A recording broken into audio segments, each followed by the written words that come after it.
Hello students, welcome to A1 classes. Math का डर खत्म करने की इस जर्नी में आज है हमारा डे 13। तो जो हमने कल स्टार्ट किया था अलजेब्रा, उसमें मैंने अलजेब्रा का आपको बेसिक मतलब बताया था कि अलजेब्रा बनता कैसे है। उसमें आपको कांस्टेंट, वेरिएबल्स, ये सारा कुछ समझाया था। उसके बाद अलजेब्रा का मैंने आपको एडिशन और सब्ट्रैक्शन भी बताया था। उसके लिए हमने देखा था कि क्या जरूरी होता है, लाइक टर्म्स और अनलाइक टर्म्स जरूरी होता है। जब भी आपको दो अलजेब्रा के अंदर लाइक टर्म्स मिलेंगे तो आप उनको ऐड या सब्ट्रैक्ट कर पाएंगे, लेकिन अगर लाइक टर्म्स नहीं है या अनलाइक टर्म्स है तो आप उसको ऐड या सब्ट्रैक्ट नहीं कर पाएंगे। उसके बाद मैंने आपको क्वेश्चंस दिए थे। मैं होप कर रहा हूं कि आपने वो क्वेश्चंस किए होंगे, और क्योंकि वो क्वेश्चन आप जरूर करना, मैं एक बार फिर से आप लोगों को बता रहा हूँ, क्योंकि अगर आप सिर्फ कॉन्सेप्ट को समझ ले रहे हैं और क्वेश्चन को सॉल्व नहीं कर रहे हैं, क्योंकि मेरे पास कोई भी डाउट आपकी तरफ से कभी आता नहीं है, तो मैं यही मान के चल रहा हूँ कि आपको समझ में आ रहा है। जब भी डाउट आएगा आप मुझसे पूछ सकते हैं बेझिझक होके। वहां पर ग्रुप बनाया हुआ है, ऐप में भी ग्रुप मैंने बनाया हुआ है, वहां पर भी आप पूछ सकते हैं।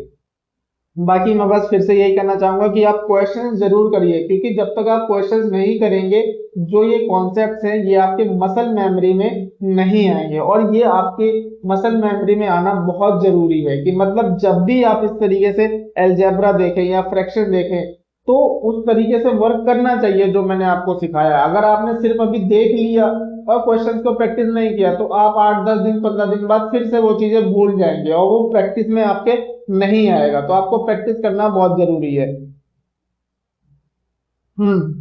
तो अब हम देखते हैं अलजेब्रा को कैसे मल्टीप्लाई किया जाता है, कैसे डिवाइड किया जाता है। ठीक है, तो सबसे बिल्कुल सिंपलीफाई तरीके से अगर हम देखें कि कांस्टेंट और वेरिएबल को कैसे मल्टीप्लाई किया जाता है, मतलब अगर मेरे पास एक कांस्टेंट है 3 और वेरिएबल है x, तो मैं ये पहले भी आपको बता चुका हूँ पिछली क्लास में। 3 × x क्या होता है, 3x होता है। ठीक है, अब मैंने लिखा 4 × y, क्या हो जाएगा वो, 4y हो जाएगा। ठीक है, ये बिल्कुल सिंपल है कि एक कांस्टेंट है और एक ही वेरिएबल है, अगर उनको हमको क्या करना है, मल्टीप्लाई करना है, तो जस्ट ये मल्टीप्लाई का साइन हट जाएगा और उसको हम सीधे सीधे 4y बोल देंगे। ओके, तो ये तो बिल्कुल सिंपल है। जरा आगे बढ़ते हैं, आगे बढ़ते हैं और कुछ ऐसा लेके आते हैं जैसे कि अब मेरे पास है 2 × 3x। अब इसमें क्या है, अब ये जो वेरिएबल वाला जो ये पूरा अलजेब्रा बन गया एक्चुअली हमारे पास, जिसमें कांस्टेंट भी है और एक वेरिएबल भी है, और ये सिर्फ एक कांस्टेंट है। तो इस केस में आपको क्या करना है, कांस्टेंट को कांस्टेंट के साथ मल्टीप्लाई कर देना है। ठीक है, तो नॉर्मली जो तरीका होता है अलजेब्रा को मल्टीप्लाई करने का, क्या होता है, कांस्टेंट को आप कांस्टेंट से मल्टीप्लाई कीजिए और वेरिएबल को वेरिएबल से मल्टीप्लाई कीजिए। तो जैसे इस केस में आप देखेंगे 2 × 3 कितना हो गया, 6 हो गया, और सिर्फ एक ही वेरिएबल है तो 6x हो जाएगा। एक और एग्जांपल देखिए, मैं आपको बताता हूं, जैसे 3x × 4y, तो मैंने क्या बोला, कांस्टेंट को कांस्टेंट से मल्टीप्लाई कीजिए 12, देन वेरिएबल को वेरिएबल से मल्टीप्लाई कीजिए xy। ठीक है, इस तरीके से हमें क्या करना है, मल्टीप्लाई करना है। ओके, एक और एग्जांपल देखिए, जैसे मेरे पास है माइनस का 5x मल्टीप्लाई माइनस का 3y। अब इसमें वो चीजें नहीं भूलनी है आपको जो मैं पहली क्लास में आपको प्लस माइनस मल्टीप्लाई डिवाइड सारा कुछ सिखा चुका हूँ। वो सारी चीजें यहाँ पर फिर से आपको दिमाग में लगानी है। मैंने क्या बोला, कांस्टेंट को कांस्टेंट से मल्टीप्लाई मतलब -5 मल्टीप्लाई -3, तो कितना हो जाएगा, माइनस माइनस प्लस का 15 हो जाएगा, और x मल्टीप्लाई वाई क्या हो जाएगा, एक्स वाई हो जाएगा। तो अलजेब्रा के अंदर ब्रैकेट जो है वो बहुत ही बड़ा रोल प्ले करता है। कैसे बहुत बड़ा रोल प्ले करता है इसको भी जरा हम समझते हैं। देखो, जैसे मैंने, मुझे एक क्वेश्चन दिया कि मल्टीप्लाई करना है आपको, मल्टीप्लाई करना है आपको 2x with 3x plus Y. ठीक है, तो ज्यादातर बच्चे जो गलतियां करते हैं वो वाले बच्चे क्या करते हैं, वो 2x को मल्टीप्लाई ऐसे कर देंगे, और अब ये क्या हो जाएगा, ये आपका गलत हो जाएगा। गलत क्यों होगा, क्योंकि आपको 2x को पूरा 3x प्लस वाई के साथ मल्टीप्लाई करना था, लेकिन आपने क्या किया, इसको 2x मल्टीप्लाई। अब आप बोर्ड मास लगाने जाएंगे तो सिर्फ आप इसको सॉल्व करेंगे, जो कि हो जाएगा 6, फिर x मल्टीप्लाई x स्क्वायर। अभी मैं इस पर और ज्यादा डिटेल में आपको बताऊंगा कि कैसे ये आता है, क्योंकि हम एक्सपोनेंशियल पावर ऑलरेडी सीख चुके हैं, उसी का ही एक्सटेंडेड पार्ट है। पहले सिर्फ मैंने आपको कॉन्स्टेंट्स में बताया था, अभी मैं वेरिएबल्स में भी आपको फिर से समझा दूंगा, ठीक है। तो आपने क्या कर दिया, ये कर दिया 6x स्क्वायर प्लस वाई, जो कि आपका आंसर हो गया गलत। अब आपको अगर कॉन्सेप्ट आता भी है तो भी आपने सिर्फ कैलकुलेशन की वजह से इसको क्या कर दिया, गलत कर दिया। तो यही मेन प्रॉब्लम्स होती हैं जो बच्चे करते हैं। तो मैंने बोला कि ब्रैकेट का यूज बहुत ज्यादा जरूरी है।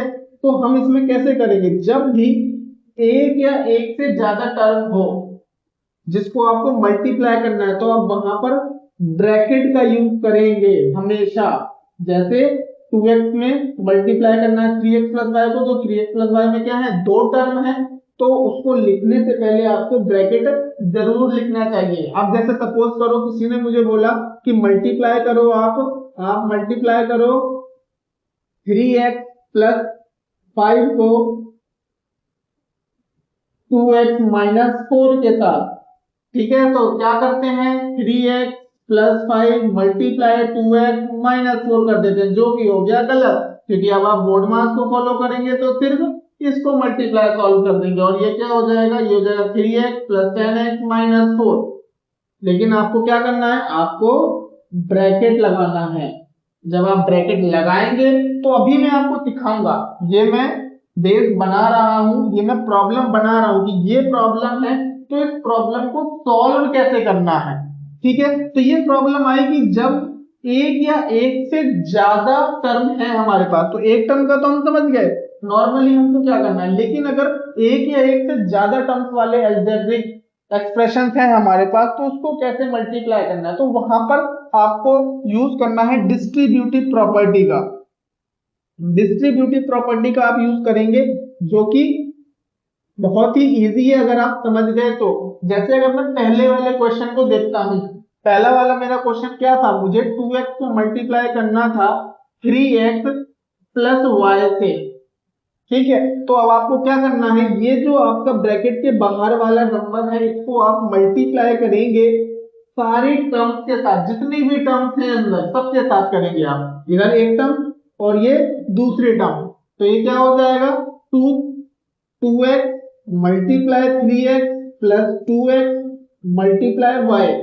तो इसको देखो, कांस्टेंट कांस्टेंट से मल्टीप्लाई करोगे, 2 3 जा 6, x मल्टीप्लाई x हो जाएगा x स्क्वायर और प्लस 2xy। चलो मैं साथ के साथ ये भी बता ही देता हूं कि ये x मल्टीप्लाई x स्क्वायर क्यों आ रहा है, क्योंकि आप हो सकता है कि कंफ्यूज हो जाए कि कल मैंने बताया था लाइक टर्म और अनलाइक टर्म वाला, तो मैं वहां पर क्या कर रहा था, अगर ये प्लस हो रहा था 2x प्लस 3x, तो वहां पर तो मैं सिर्फ 5x लिख रहा था, सिर्फ एक x लिख रहा था। लेकिन यहाँ पर x स्क्वायर क्यों लिख रहा हूँ, तो वो जो लाइक एंड अनलाइक टर्म वाला जो कॉन्सेप्ट था वो एडिशन सब्ट्रैक्शन के लिए था। उसके लिए मैंने आपको प्रैक्टिकली एग्जांपल भी बताया था कि अगर मेरे पास 2 एप्पल है और किसी ने मुझे 3 और एप्पल दिए, तो ऑब्वियसली मेरे पास 5 एप्पल हुए, ठीक है। लेकिन जब हम मल्टीप्लाई करते हैं, तो यहाँ पर एक्सपोनेंट्स एंड पावर, जो मैं ऑलरेडी आप लोगों को समझा चुका हूँ, वो वाले रूल एग्जिस्टेंस में आ जाते हैं। जो आपको याद होगा, मैंने आपको बताया था कि a की पावर m मल्टीप्लाई a की पावर n क्या होता है, a की पावर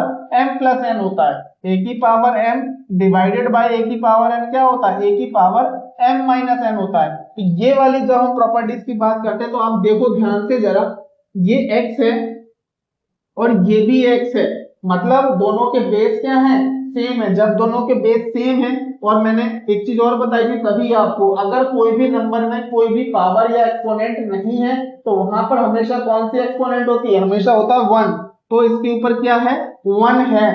तो ये क्या हो गया, बेस सेम हो गया, मल्टीप्लाई करने के से पावर क्या हो जाएंगी, ऐड हो जाएंगी, तो ये क्या हो गया, एक्स स्क्वायर हो गया। होप कर रहा हूं कि आपको समझ में आया होगा। एक और एग्जांपल जल्दी से यही वाला देख लेते हैं पहले। देखो ये वाला, चलो अभी नहीं देखते इसको, ये थोड़ा दो दो टर्म्स वाला है। एक और मैं क्वेश्चन लेता हूं, जैसे मेरे पास है माइनस का 5x multiply by 3x minus 4।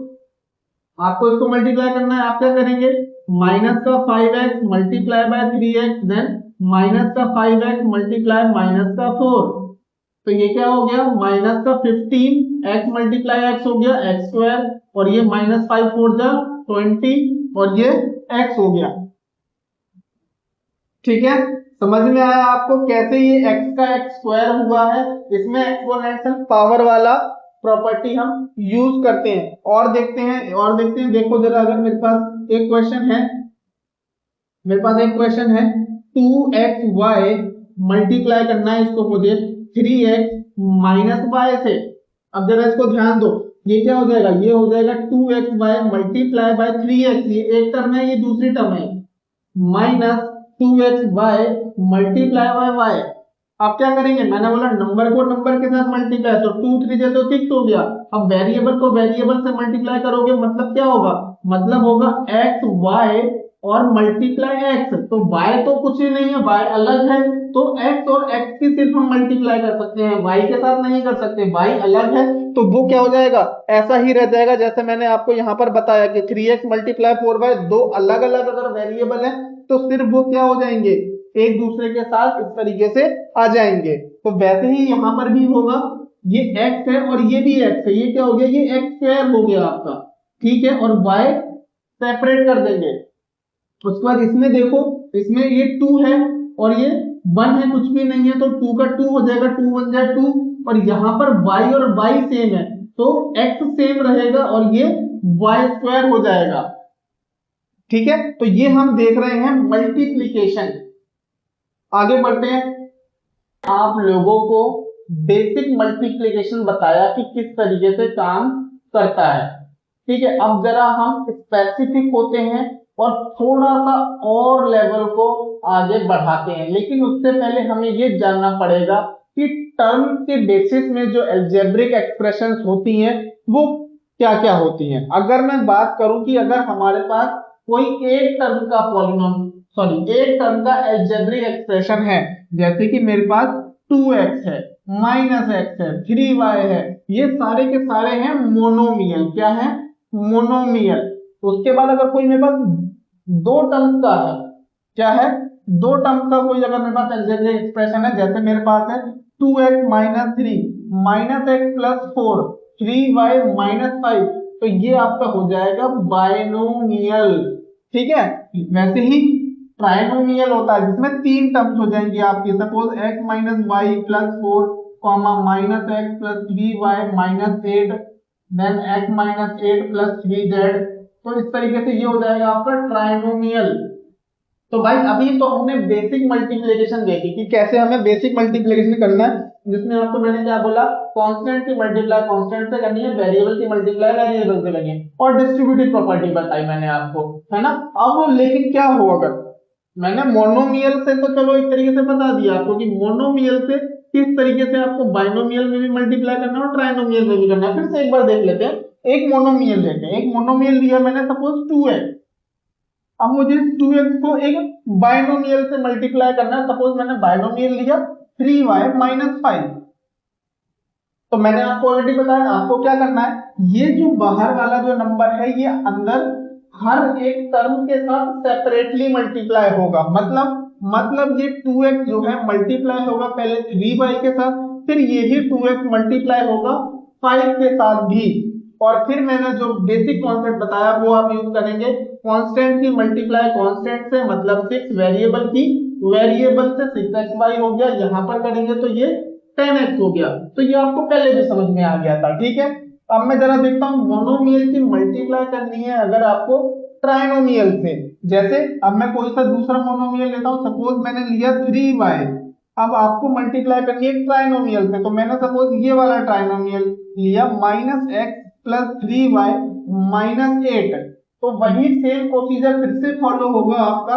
क्या करना है आपको, ये बाहर जो नंबर है इसको हर एक नंबर के साथ, सॉरी हर एक टर्म के साथ आपको क्या करना है, मल्टीप्लाई करना है। तो 3y multiply by minus x plus 3y multiply by 3y minus 3y multiply by 8, तो ये क्या हो जाएगा, देखो x और y अलग हैं और कुछ भी नहीं है, तो 3 मल्टीप्लाई माइनस 1 3 हो जाएगा, और ये क्या हो जाएगा yx हो जाएगा, या xy लिख दो, एक ही बात है। 3 3 से हो जाएगा 9, y मल्टीप्लाई y हो जाएगा y का स्क्वायर, 3 8 से हो जाएगा 24 और कुछ भी नहीं है तो 24y हो जाएगा। ठीक है, तो ये नॉर्मली आपको समझ में आया कि कैसे मोनोमियल से किसी भी बाइनोमियल या ट्राइनोमियल को मल्टीप्लाई करना। थोड़ा सा और लेवल आगे बढ़ाते हैं, मैं बोलता हूं, अब मैं जो मैंने पीछे आपको अभी दिखाया था एक एग्जांपल भी वहां पर, अगर मैं कोई दो बाइनोमियल को ले लूं, सपोज मैंने एक बाइनोमियल लिया 2x माइनस 3 और दूसरा बाइनोमियल लिया माइनस एक्स माइनस 4, देखो 2x माइनस 3 और माइनस एक्स प्लस 4, तो इनको मल्टीप्लाई मैंने आपको बताया कैसे नहीं लिखना है, मैंने आपको बता दिया। आप सिर्फ बीच में ऐसे मल्टीप्लाई लिख कर उनको मल्टीप्लाई नहीं कर सकते, उससे आपका आंसर गलत आएगा। आपको ये ब्रैकेट को यूज करना बहुत जरूरी है। कभी भी आप एक टर्म से ज्यादा का अलजेब्रिक एक्सप्रेशन देखेंगे जो मल्टीप्लाई हो रहा है या डिवाइड हो रहा है, वहां पर आप ब्रैकेट जरूर यूज करेंगे। ओके, ठीक है, उसके बाद आगे देखते हैं। तो अब क्या करना है, अब आपको क्या करना है, अब आपको जितने भी टर्म्स हैं पहले वाले अलजेब्रा में, उसकी हर एक टर्म से आपको मल्टीप्लाई करना है दूसरे वाले अलजेब्रा को। मतलब क्या है इसका, बहुत इजीली समझते हैं। देखो इसका पहला टर्म क्या है बच्चों, 2x है, हम 2x रख देते हैं। उसके बाद ये दूसरा वाला पूरा पॉलिनोमियल ऐसे रख देंगे। ठीक है, दूसरा टर्म क्या है, -3, और फिर से ये वाला पॉलिनोमियल एज इट इज रख देंगे।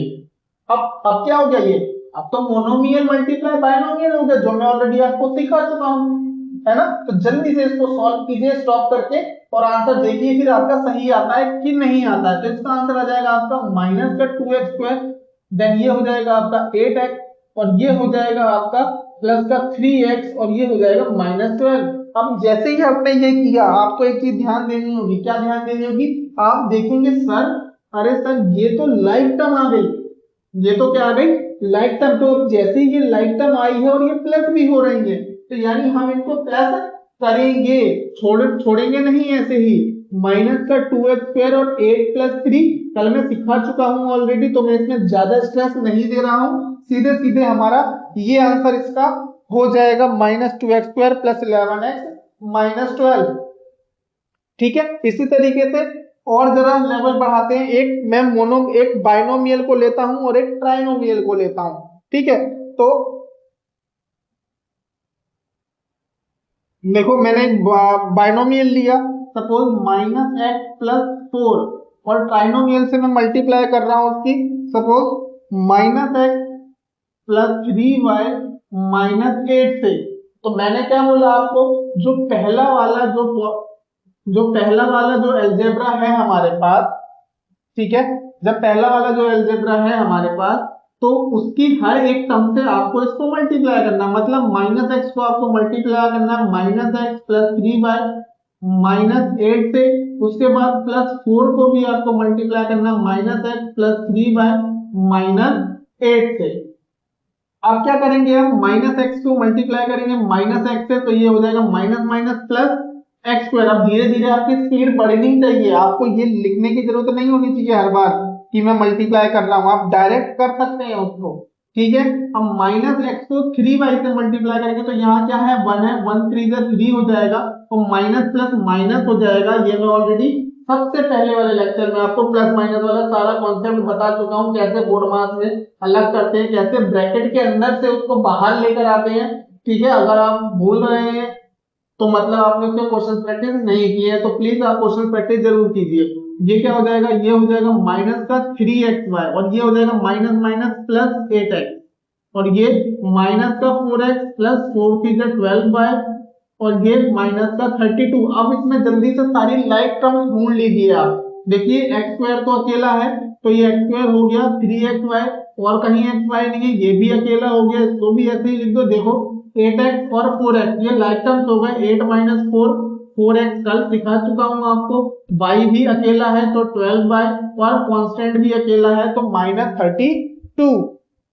ये हो गया आपका मल्टीप्लाई, बस अब इसी तरीके से कितनी भी टर्म्स आ जाए, 3 आ जाए, 4 आ जाए, 5 आ जाए, वैसे ये मोनोमियल, बाइनोमियल, ट्राइनोमियल, ये एक्चुअल में पॉलिनोमियल के भी पार्ट हैं, जो कि आप आगे देखेंगे 9th और 10th क्लास में ये होते हैं। अगर आप भूल गए हैं, आपको तो पता होगा वैसे ऑलरेडी पॉलिनोमियल क्या होता है थोड़ा बहुत, ठीक है। तो वहां से मैंने ये लिया है ताकि मैं स्पेसिफाई कर सकूं कि होते क्या है ये, ठीक है। तो एक टर्म वाले मोनोमियल होते हैं, 2 टर्म वाले बाइनोमियल होते हैं और 3 टर्म वाले ट्राइनोमियल होते हैं, ठीक है। तो लेकिन मेरा यहाँ पर जो बेसिक मतलब है वो आपको मल्टीप्लाई सिखाना है।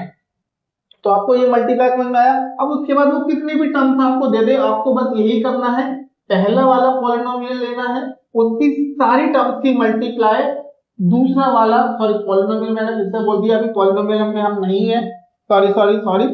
आपको क्या करना है, जो आपका पहला वाला अलजेब्रा है उसकी सारी एक एक टर्म्स को आपको दूसरे वाले अलजेब्रा की सारी टर्म्स के साथ क्या करना है, मल्टीप्लाई करना है, उसको एक मोनोमियल के साथ कन्वर्ट करना है और उसके बाद सीधे मल्टीप्लाई कर देना है। उसके बाद लास्ट में जो भी लाइक टर्म्स है उनको भी सॉल्व कर देना है। एक और जल्दी से एग्जांपल देख लेते हैं ट्राइनोमियल का।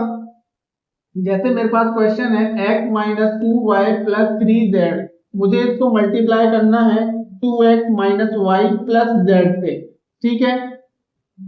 तो क्या करेंगे, x की मल्टीप्लाई करेंगे पहले 2x minus y plus z से, देन माइनस 2y की मल्टीप्लाई करेंगे 2x minus y plus z से, देन प्लस 3z की मल्टीप्लाई करेंगे 2x minus y plus z से। तो ये क्या हो जाएगा, x मल्टीप्लाई 2x क्या हो जाएगा, 2x स्क्वायर हो जाएगा, और x multiply minus y plus minus minus हो जाएगा और ये एक्स वाई हो जाएगा, देन 2 मल्टीप्लाई एक्स 2x हो जाएगा, 2 2 जा 4 हो गया और एक्स वाई हो गया, माइनस माइनस प्लस हो गया 2 वाई मल्टीप्लाई वाई वाई का स्क्वायर हो गया, माइनस प्लस माइनस हो गया 2 का 2 हो गया, y multiply z y z हो गया, 3 2 जा 6 हो गया, एक्स जेड हो गया, देन 3 1 जा 3 हो गया, माइनस हो गया 3 का जेड वाई हो गया, और ये हो गया प्लस का 3 जेड स्क्वायर।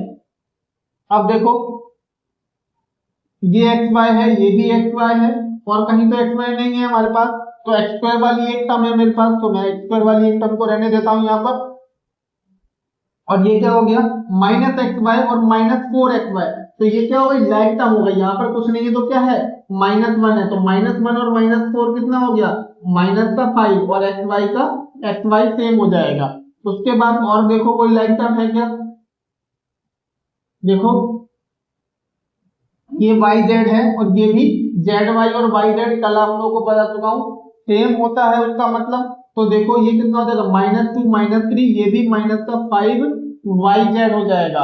उसके बाद ये 2x अकेला है तो इसको प्लस का 2x लिख दो, ठीक है। उसके बाद ये प्लस का 2y स्क्वायर है, इसको भी अलग से लिख दो, एंड देन ये है प्लस का 6xz और प्लस का 3z स्क्वायर। बस इस तरीके से आपको क्या करना है, अलजेब्रा को सॉल्व करना है। अब आपको जब आप इस तरीके से देखते हैं क्वेश्चन को तो आपको ज्यादा इजीली समझ में आता है, क्योंकि आप एक हायरार्की ऑर्डर में बढ़ रहे हैं, तो आपको धीरे धीरे करके चीजें समझ में आने लग जाती है। और जब आप कुछ चीजों को स्किप कर देते हैं जो आप कर चुके होंगे पहले, तो आप जब इन चीजों को देखते हैं तो आपको ये बहुत हार्ड लगते हैं, लेकिन जब आप इस तरीके से समझ के करेंगे तो आपको ये बहुत इजी लग रहे होंगे। अब ये मैं लिख के आपको बता सकता हूँ कि हाँ आपको ये इजी लग रहा होगा अगर आप मेरे लेक्चर्स को ध्यान से सुन रहे हैं और पीछे के भी लेक्चर्स अगर आपने सारे मेरे देखे हैं। तो मैं अब एक क्वेश्चन आपको दे रहा हूँ, उसको जल्दी से आपको क्या करना है, सॉल्व करना है और फिर उसका आंसर कमेंट बॉक्स में डालना है, ठीक है। मैं बताऊंगा सही है या गलत है। जल्दी से आप x माइनस 3 को मल्टीप्लाई करिए 4 माइनस एक्स से और इसका आंसर कमेंट बॉक्स में लिखिए, मैं चेक करके वहीं पे बताऊंगा आपने सही किया है या नहीं किया है। ओके, फिलहाल हम बेसिक डिवीजन को समझ लेते हैं। तो इसमें भी सिंपल मल्टीप्लिकेशन की तरह ही है, जैसा मैंने आपको प्लस के टाइम में बताया था कि माइनस भी एक्चुअल में एक प्लस ही है, वैसे ही डिवीजन भी एक तरीके से मल्टीप्लाई ही है। जैसे अगर 2x अपॉन 3y है तो इसका मतलब क्या है, इसका मतलब है कि 2x को हम मल्टीप्लाई कर रहे हैं किससे, 1 अपॉन 3y से। तो मतलब वही है, इसमें भी आपको क्या करना है, आपको अलजेब्रा को कांस्टेंट को कांस्टेंट से डिवाइड करना है और वेरिएबल को वेरिएबल से डिवाइड करना है, बहुत सिंपल है। अब देखो इस क्वेश्चन में ना तो 2 3 से डिवाइड हो पा रहा है ना तो x y से डिवाइड हो पा रहा है, तो इसका हम कुछ भी नहीं कर सकते, ये ऐसे ही रहने वाला है। ओके, लेकिन कुछ क्वेश्चन जैसे अगर हमको दिख जाते हैं, सपोज मेरे पास एक क्वेश्चन है 8x³ अपॉन 2x², तो हम इसमें आप देखेंगे 8 2 से डिवाइड होता है, हाँ जी होता है, कितना आएगा 4 आएगा। x³ बाई x², अभी मैंने बताया ये कहां से आया, एक्सपोनेंट एंड पावर से, बेस क्या है सेम है, जब बेस सेम है डिवाइड हो रहा है तो पावर क्या हो जाएंगी माइनस हो जाएंगी, तो x की पावर 3 माइनस 2 1, तो इसका आंसर कितना आ गया 4x। इस पे मैं अलग से फिर से वीडियो बनाऊंगा कि अलजेब्रा जब एक्सपोनेंट एंड पावर्स की तरह यूज होता है तब क्या क्या चीजें होती है, लेकिन फिलहाल हम अलजेब्रा के हिसाब से समझ रहे हैं, तो जितना हमें अलजेब्रा में जरूरत है उतना ही मैं बता रहा हूँ, बाकी बहुत वास्ट है ये भी, इसके लिए मैं अलग से अलजेब्रा के अंदर ही हमारे पास पार्ट आएगा, उसमें मैं बहुत अच्छे से इसको समझाऊंगा आप लोगों को, ठीक है। लेकिन फिलहाल आप बेसिक समझे, क्या करना है आपको, कांस्टेंट को कांस्टेंट से डिवाइड करना है, वेरिएबल को वेरिएबल से डिवाइड करना है, तो वो आपका डिवीजन हो जाएगा, इसका बेसिक डिवीजन हो जाएगा, ठीक है। और एग्जांपल ले लेते हैं, जैसे मेरे पास एक क्वेश्चन है -27y³ डिवाइडेड बाय 9xy, ठीक है। और देखो ये है, तो इसमें क्या हो जाएगा 9 1 जा 9, 9 3 जा 27, ये मैं ऑलरेडी आपको पहले ही सिखा चुका हूं। उसका देखो इधर x है पर इधर x नहीं है, तो इसका हम कुछ भी नहीं कर सकते, लेकिन y³ है तो ये y की पावर 1 है, तो एक्सपोनेंट एंड पावर वाला रूल इसमें लग जाएगा, ये हो जाएगा माइनस का 3 माइनस 1 2, और x नीचे ही रह जाएगा, और ये होगा इसका आपका आंसर। अब मैंने बहुत बच्चों को क्या गलती करते हुए देखा है, मैं थोड़ा सा कुछ बता देता हूं आप लोगों को, क्या ये बताता हूं, मैंने बहुत बच्चों को ये गलती करते हुए देखा है कि 3 प्लस x है और उसको अगर आपको 3 से डिवाइड करना है, जब भी एक टर्म से ज्यादा वाला आ जाता है तो बच्चे क्या कर देते हैं, ऐसे काट देते हैं, जो कि आप बिल्कुल भी नहीं कर सकते, ये बहुत ज्यादा गलत है, ठीक है। इसके लिए आपको यही ध्यान रखना, आप इसको तभी काट सकते हैं ऐसे जब बीच में कोई भी प्लस या माइनस ना हो, जब सारे के सारे क्या हो रहे हो मल्टीप्लाई हो, देखो मल्टीप्लाई हो रहे हो तो कितने भी सारे हो तो कोई प्रॉब्लम नहीं है। जैसे कि मैं एक एग्जांपल लेके आपको बताता हूं कि मेरे पास है 2x multiply 3y multiply by 4z multiply by 5m multiply by 6n, कितने सारे हैं मेरे पास, और मुझे इन सबको सपोज करो डिवाइड करना है x y z m और n से।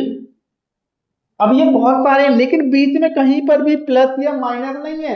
अब एक बात ध्यान रखो, प्लस या माइनस ऐसे भी हो सकता है, अगर ये ऐसे है और ये ब्रैकेट लगा हुआ है तो फिर कोई दिक्कत नहीं है, क्योंकि फिर भी ये क्या हो रहे हैं, सारे आपस में मल्टीप्लाई हो रहे हैं। मेरे कहने का मतलब है कि टर्म चेंज नहीं होनी चाहिए, अगर आप ऊपर और नीचे काटना चाह रहे हैं तो ऊपर वाले में एक टर्म होनी चाहिए, तभी आप उसको काट पाएंगे। अभी मैं बताऊंगा कि कब दो या दो से ज्यादा टर्म होंगी तब आप काट सकते हैं या फिर कैंसिल कर सकते हैं। तो इस केस में आप क्या कर सकते हैं, ये x और x क्या हो जाएगा, जब सेम होता है तो मैंने आपको बताया था एक्सपोनेंट का, सीधे आप उसको काट दे, आपको उसको 1 माइनस 1 0 फिर उसको 1 लिखने की कोई जरूरत नहीं है। आप सीधे सीधे इसको ऐसे y x को x काट सकते हैं, y काट सकते हैं, z काट सकते हैं, n काट सकते हैं, n काट सकते हैं, आंसर आ जाएगा आपका 2 3 जा 4 4 4 जा सॉरी 2 3 जा 6 24 120 माइनस का 720, ये हो गया आपका आंसर।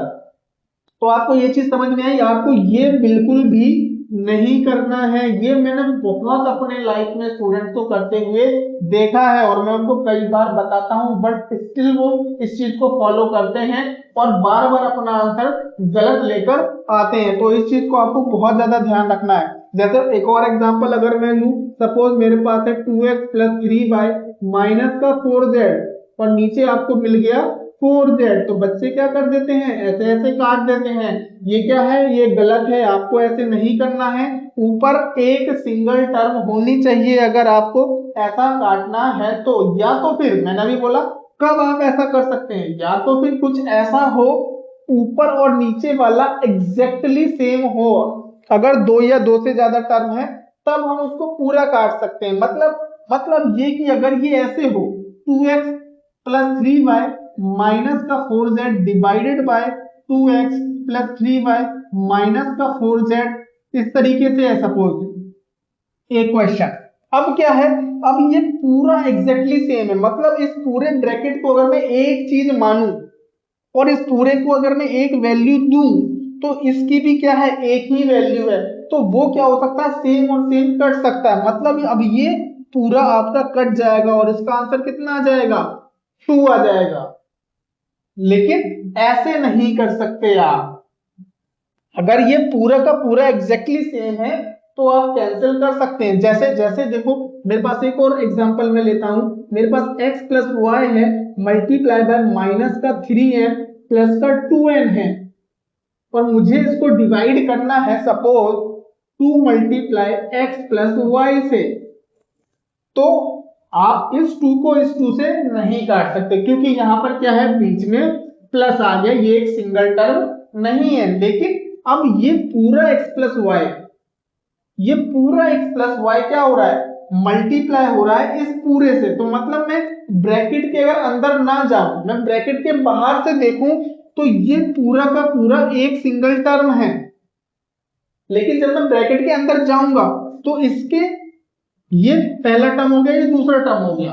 तो मैंने बोला कि अगर एग्जैक्टली सेम हो तो आप क्या कर सकते हैं, काट सकते हैं, क्योंकि अब ये तो पूरा एक सिंगल टर्म हो गया है ना, उसके अंदर अलग से टर्म है, इज अ डिफरेंट थिंग। ये मैं बोर्ड मास वाले कॉन्सेप्ट में आपको बता चुका हूं कि कैसे टर्म्स को अलग तरीके से आइडेंटिफाई करना है। अगर आपको फिर भी प्रॉब्लम है आप जाके देख लीजिएगा एक बार और, ठीक है। तो अब ये x plus y exactly same है इस x प्लस वाई से, तो ये क्या हो जाएगा, कट जाएगा, और इसका फाइनल आंसर आएगा हमारे पास माइनस का 3n प्लस का 2n डिवाइडेड बाय 2। अब आप एक, मैंने फिर बता चुका हूं इस 2 को इस 2 से नहीं काट सकते क्योंकि बीच में क्या है, प्लस है, सिंगल टर्म नहीं है, एक से ज्यादा टर्म है। अगर आपको फिर भी इसको काटना है, वो आपको देखने में अच्छा नहीं लग रहा है, तो आप क्या कर सकते हैं, इस 2 को सेपरेट ले सकते हैं। मतलब 3m अपॉन 2 प्लस का 2n अपॉन 2, मतलब 2 से 2 कैंसिल, और इसका आंसर आ गया माइनस 3m अपॉन 2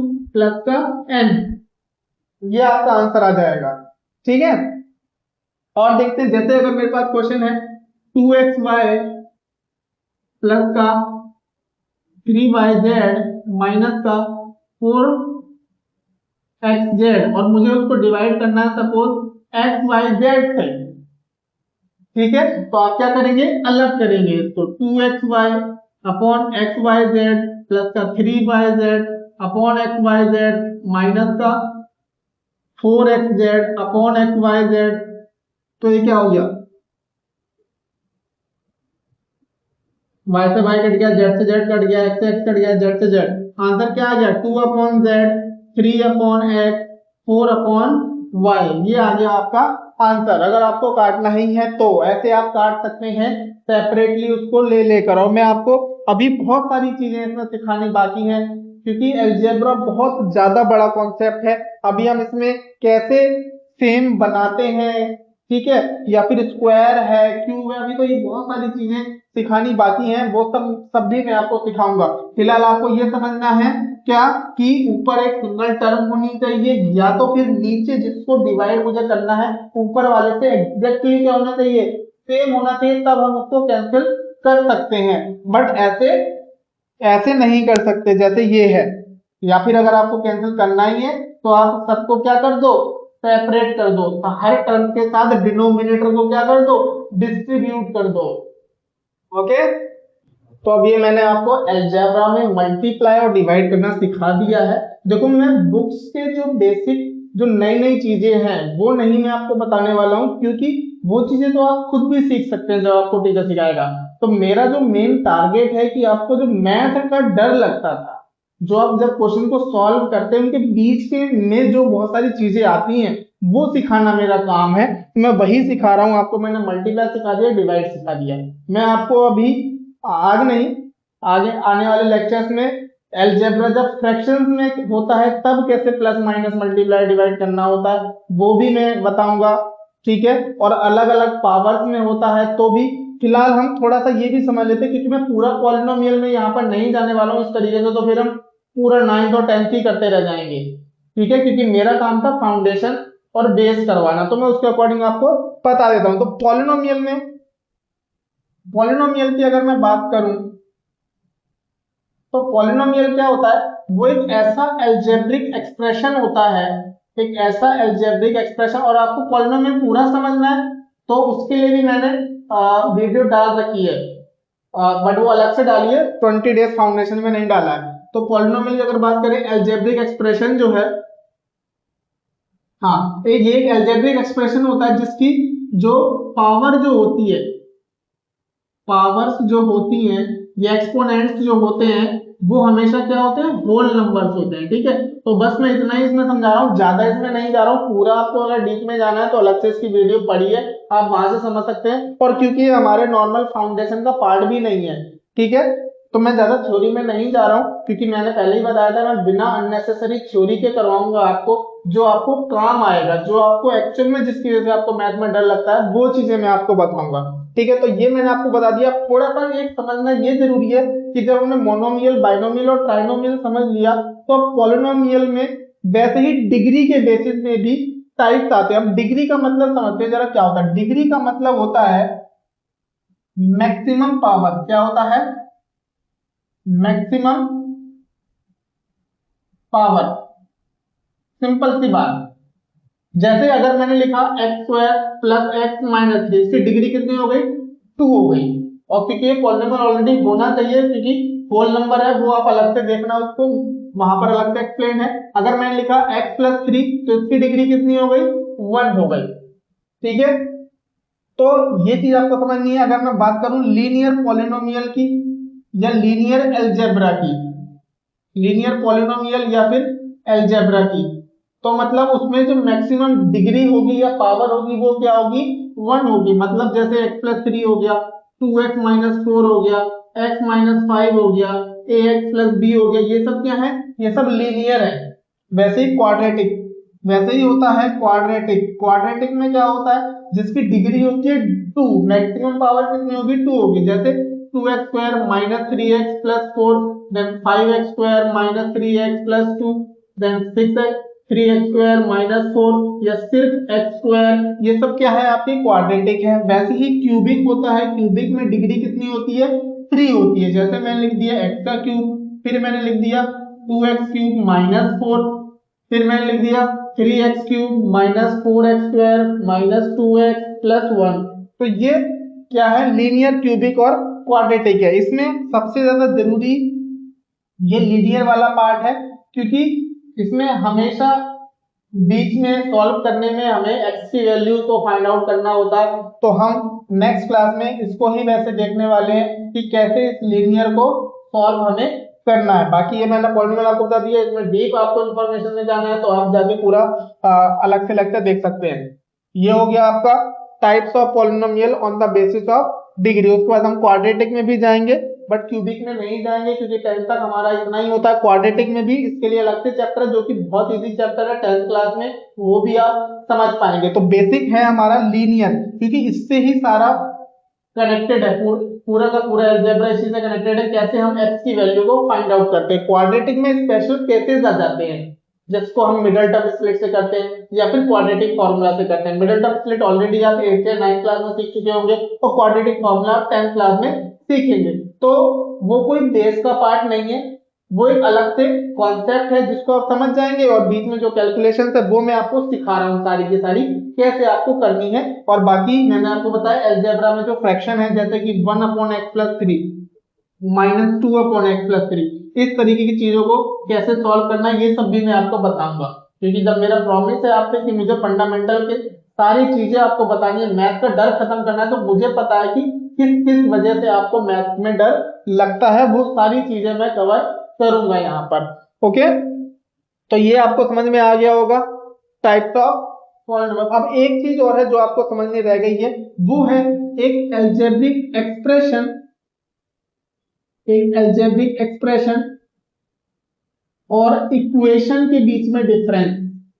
देखो, कोई भी एक्सप्रेशन इक्वेशन तब बनती है जब उसमें इक्वल्स टू का साइन आ जाए। जैसे जैसे मैंने लिखा x प्लस 3, तो ये सिर्फ एक एक्सप्रेशन है, लेकिन मैंने लिखा x प्लस 3 इक्वल्स टू 8, ये एक इक्वेशन बन गई जिसको सॉल्व किया जा सकता है। तो ये बात ध्यान रखनी है आपको, इक्वेशन को क्या किया जा सकता है, हमेशा सॉल्व किया जा सकता है। और इसके अंदर तीन चीजें होती हैं, एक होता है LHS, जो लेफ्ट हैंड साइड में होता है उसको हम LHS बोलते हैं, ये इक्वल्स टू का साइन होता है हमारे पास, और ये होता है RHS जिसको राइट हैंड साइड बोलते हैं। तो ये तीन चीजें आपको इक्वेशन में जरूर देखने को मिलेगी। जैसे मैंने बोला x square minus 3x plus 1, ये एक एल्जेब्रिक एक्सप्रेशन है, लेकिन मैंने बोला x square minus 3x plus 1 equals to 0, ये एक एल्जेब्रिक इक्वेशन है, ये एक पॉलिनोमियल एक्सप्रेशन है, ये एक पॉलिनोमियल इक्वेशन है। तो इक्वेशन जब भी आती है वो सॉल्व होती है। इक्वेशन मतलब कि उसमें जो भी वेरिएबल है उसकी वैल्यू को निकाला जाएगा, उसकी वैल्यू को फाइंड आउट किया जा सकता है, तो वो इक्वेशन होती है।